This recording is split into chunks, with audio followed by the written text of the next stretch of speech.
Hello, my name is Stuart Burmester. I am a software developer at bHaptics, and today I'm going to walk through how to use our bHaptics Designer, which is a web application for haptic feedback design. And to begin, before we begin, please make sure that you have installed and running the bHaptics player. To find the install, you can click here. If you've already logged into the web page, you can download it from here and even launch the player from this button here, which you can find, and it will say connected when it is connected to the bHaptics player. Also, make sure that you have paired to any devices you want to test and create feedback for, so that you can feel and test it while you're developing the feedback.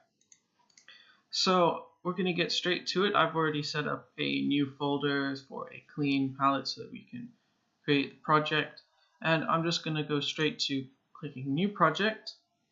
I can now select the device. I'm going to do the Tactsuit device for the vest, and I'm going to name this tutorial vest.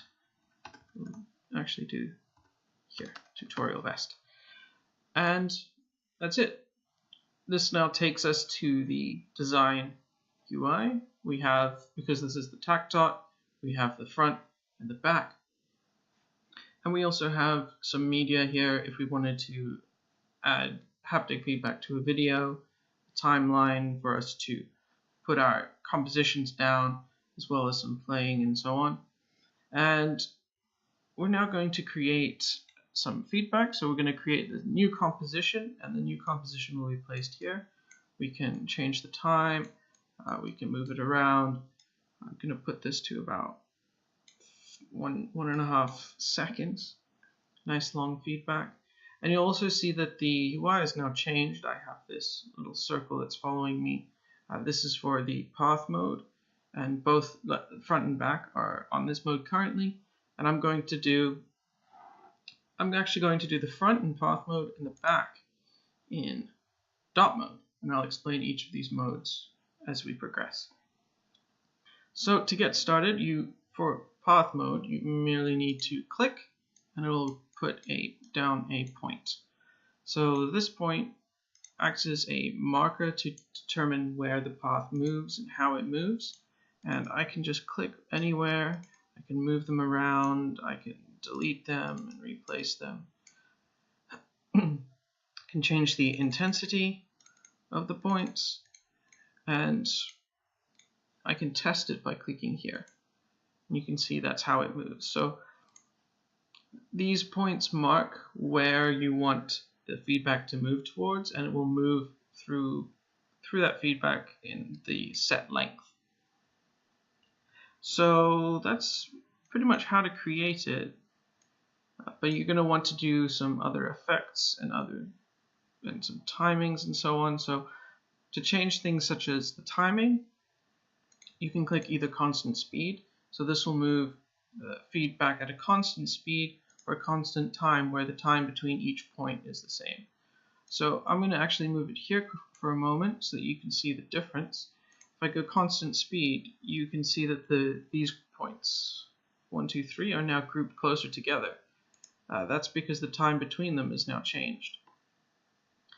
And you can see again, the point is moving at a constant speed. But if I go constant time, now it looks a lot slower when it moves there, because the time between 1 and 2 is the same as 3 and 4.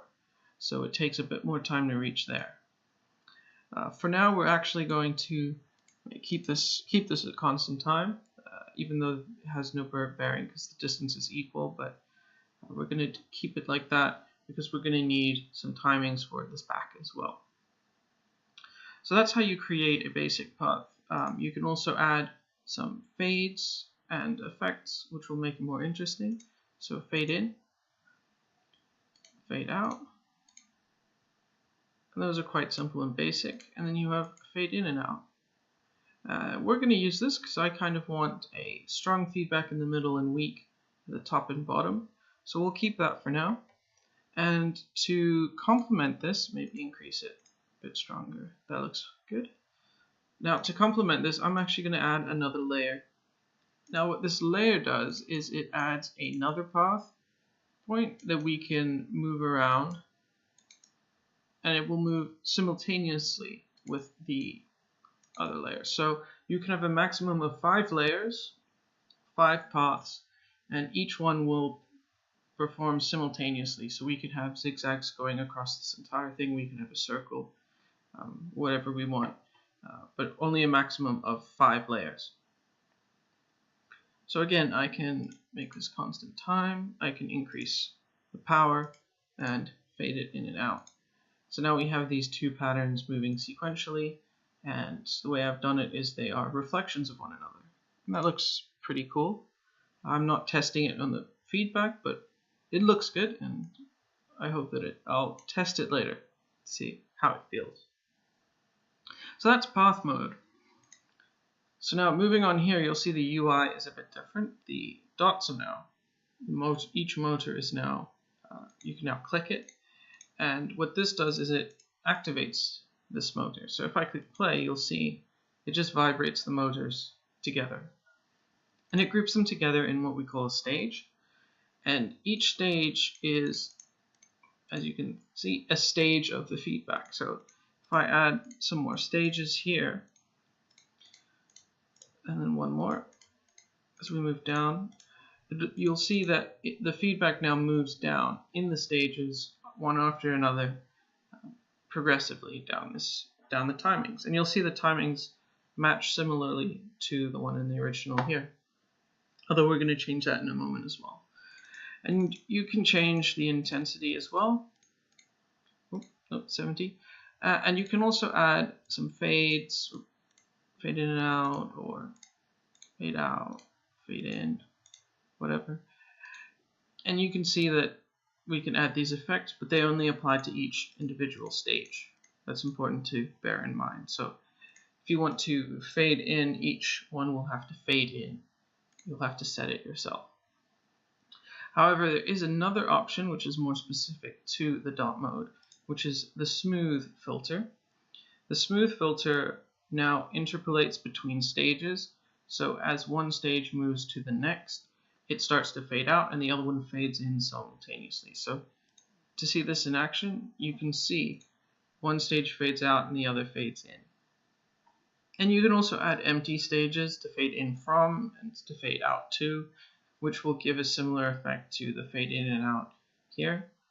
But for now, it seems pretty good timing, and I kind of like the looks of this feedback, and so I'm gonna leave it as it is. I've been using this to test the feedback. You can also click here in the timeline and it will play everything in the timeline. If there are other feedback files, you can play it here too as well. And there are a couple more features which we have as well. You can duplicate compositions so that you can have 2 going at the same time, or one after the other, overlapping. You can delete the selected feedback composition, and you can also add the composition to the library. I'm just going to do this and then explain what this is. So in the instance where you may create a feedback or composition which you really like and you can reuse in other projects. So we have the library tab over here where you can store that feedback file and then move to another project, and then you can just click here in your timeline, click here, and it'll pop that feedback in here, similar to duplicate. Except with this one you can actually put it in other projects as well. So it allows you to create one feedback and use it and change it in other ways. But if you want to change the library feedback, you will have to select it, delete it, and then add it again. And with that, that's the basics of this UI. For more information, you can also check out the keyboard shortcuts to help you more finely tune your feedback timing and so on. If you have any questions, you can also contact us there. And finally, now that we're finished and we're ready, we want to export this to our computer to use in our program, to use in our game. So you click export and you'll see, bam, there is the feedback file as a .tact file, which is now stored in our computer. We can add this to our game files or so on, and we can even do that from here. We can export it, and we can even import tact files from our computer so that we can edit them or reuse them and so on. So that's the basics of the haptic designer, the bHaptics designer. We encourage you to experiment and play around, and we look forward to seeing what kind of feedback files and projects you can create. So thanks for watching.